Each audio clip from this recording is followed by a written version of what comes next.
আসসালামু আলাইকুম ভিউয়ার্স, সবাই কেমন আছেন? আশা করি সবাই ভালো আছেন।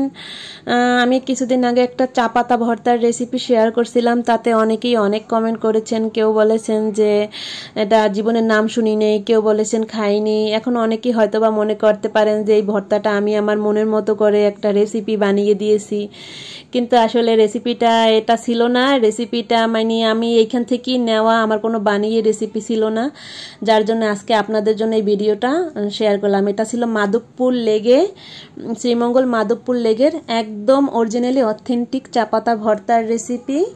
এটা হচ্ছে ঝালমুড়ি মামাদের থেকে আমার এই রেসিপিটা নেওয়া। আমি যখন গেছিলাম তখন এই ঝালমুড়ি মামার কাছ থেকে ভিডিওটা করা ছিল।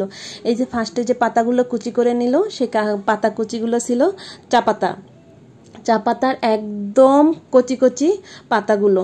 তারপর দেখেন বেশ কিছুটা পেঁয়াজ কুচি দিল। মানে মোটদার কথা, আপনারা ঝালমুড়িতে যা মশলা ইউজ করেন, যা যা ইউজ করেন, এখানে সেম, শুধু চা পাতা মানে মিহি চা পাতা, মানে কচি চা পাতাটা শুধু বাড়তি।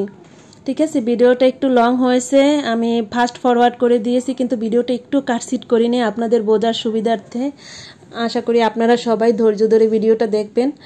তারপরে এই জায়গায় কী যে ডাল দিল, আমি ডালের অবশ্য নাম জানি না, আমি ডাল একটু কম চিনি তো তাই। তারপরে এই যে কিছুটা ধনিয়া পাতা দিল।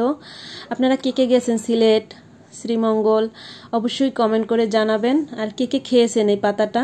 দেখেন এই যে ধনিয়া পাতা কুচি দিল, তারপর বেশ খানিকটা এই যে কাঁচামরিচ দিবে, তারপর আবার চানাচুর দিবে। আমি কখনো এই চা পাতার ভর্তাটা খাইনি, কিন্তু আমি যখন সিলেট গিয়েছিলাম, সিলেট শ্রীমঙ্গল ঘুরতে, তখন 10 দিনের মতো ছিলাম ওইখানে। তা 10 দিন থাকাকালীন সময় মানে 2 দিন খাওয়া, প্রথম দিন যখন খেয়েছি ভালোই লেগেছে, তাই ভালো লাগা থেকে আরও 4 দিন খেয়েছিলাম। আর আপনাদের সাথে যে রেসিপিটা শেয়ার করেছিলাম, ওইটা ছিল আমরা যে বাংলোতে উঠেছি সেই বাংলোর যে আন্টি রান্না করে, সেই আন্টির কাছ থেকে নেওয়ার ওই রেসিপিটা। এই যে বেশ খানিকটা চানাচুর দিয়ে দিল। এখানে অনেক সিরিয়াল ছিল, এই যে মশলা, বিট লবণ না মশলা কি জানে, এগুলো দিয়ে দিল। এখানে অনেক, এই চা পাতার ভর্তাটার অনেক সিরিয়াল ছিল এই মামার।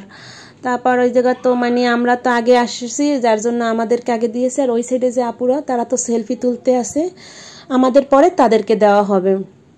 তারপর বলেন যে সবাই কেমন লাগলো ভিডিওটা। সবাই একটু ধৈর্য ধরে দেখার জন্য অনেক অনেক ধন্যবাদ। আর সবাই এইভাবে যেভাবে আমার পাশে আছেন, সবসময় সাপোর্ট করে সাথে থাকবেন। ইনশাল্লাহ আমিও সবসময় আপনাদের সাথে থাকবো, পাশে আসি, পাশে থাকবো।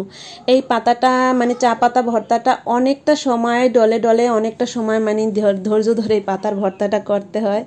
দেখেন মামা কতটা সময় নিয়ে এই ভর্তাটা করতে আছে। খেতে বেশ ভালোই লেগেছে। আপনারা কেউ যদি যান কখনো বা খান, তাহলে অবশ্যই কমেন্ট করে আমাকে জানাবেন যে কার কাছে কেমন লাগলো। আশা করি কেউ এখন আমার ওই আগের ভিডিওটায় বলবেন না যে ওটা আমি হয়তো বা নিজের মনের মতো কোনো একটা ভিডিও বানিয়েছি। এখন তো আপনারা সবাই বুঝতে পারলেন যে এটা আসলে এইখানে চা পাতার ভর্তার রেসিপি। দেখেন ফাইনাল লুক কতটা সুন্দর হয়েছে, তাই না? সবাই ভালো থাকবেন, সুস্থ থাকবেন। আল্লাহ হাফেজ, আসসালামু আলাইকুম।